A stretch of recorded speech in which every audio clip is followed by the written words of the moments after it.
Hello and welcome to F1 Now. In this video, we're going to be giving you the biggest winners and losers to the Japanese Grand Prix. Okay, ladies and gentlemen, so another race done and dusted. It may not have been to everyone's liking, but it sure did give some memorable points. And in the conversation of winners, there's no more deserving than Max Verstappen and Red Bull, of course. From being almost nowhere in the practice sessions with the performance of the RB21, to dominating Q3 with a mighty lap, to clinching pole away from the two McLarens. And finally, how can we forget a calm and controlled victory on Sunday? Okay, so Max definitely got out of the RB21 what we thought was impossible in both quali and the race.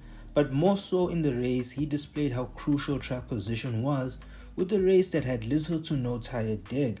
This weekend we got to see the same classic championship winning Max we haven't experienced for some time now, being that McLaren has had the car to beat from the second half of last year, of course, and the Red Bull Pit Tour showing McLaren a thing or two about what it takes to maintain an edge on strategy and win even without the fastest car. Now, the team has shown that they still have the fight and drive to win when the opportunities present themselves, which is something I would say they are the only ones that currently possess that trait.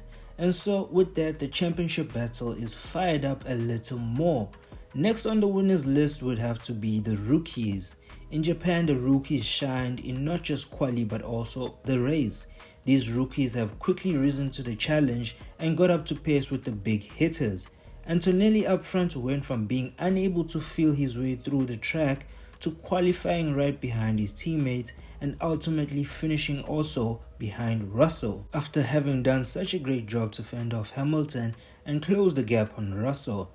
Hodger as well has shown to have moved on from the embarrassment of Australia to quickly looking like the number one driver at VCARB with the departure of Yuki.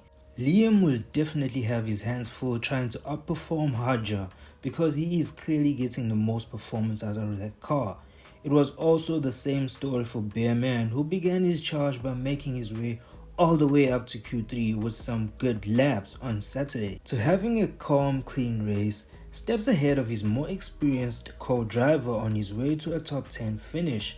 Haas and VCARB will be leaving Japan feeling very positive about the future with the level of performance their rookie drivers have displayed. Now back to Mercedes, they also have had a great weekend. Nothing fancy this time around, but a great haul of points with both drivers keeping them in a good position for the races to come. You know, I also want to mention Yuki, even though he didn't finish in the points this race because he had a lot to go through in understanding that tricky RB21. And I would say it was a solid weekend for him and not as reflective of how impressive he actually was.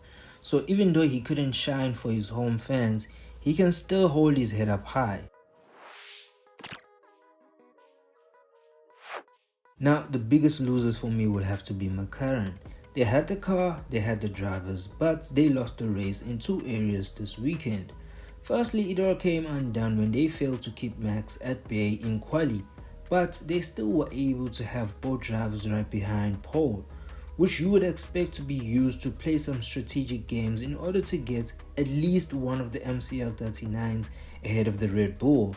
But in the race, it didn't happen and they lost it again when they decided to pit Norris right at the same time with Max, which honestly felt like they had given up on fighting for that win because there was no way they were going to beat Red Bull in the pits. But it has to be said, McLaren should have at least went one more lap because with Max's slightly slow pit stop, there was an opportunity for a gained track position. Also, maybe there was a chance that Piastri would have had a better go at Max if he were to be given the opportunity. But they still made it out of Japan with the highest point score, so it wasn't all that bad. And so another race in which Ferrari seems to be relatively nowhere and finding themselves in the losers category. Now, I know Leclerc finished 4th, but if we are being honest, the reason for that is that was no on-track overtaking opportunities there. Otherwise, where Hamilton finished is where the actual performance was for the SF25. Now, they have hinted at some findings in the SF25 in the race that should help them control, alt, delete their issues in Bahrain, but we're just going to have to wait and see.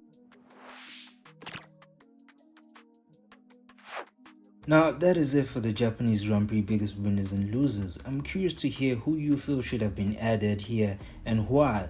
So with that, don't forget to like, comment, share and subscribe. Once again, thank you and bye for now.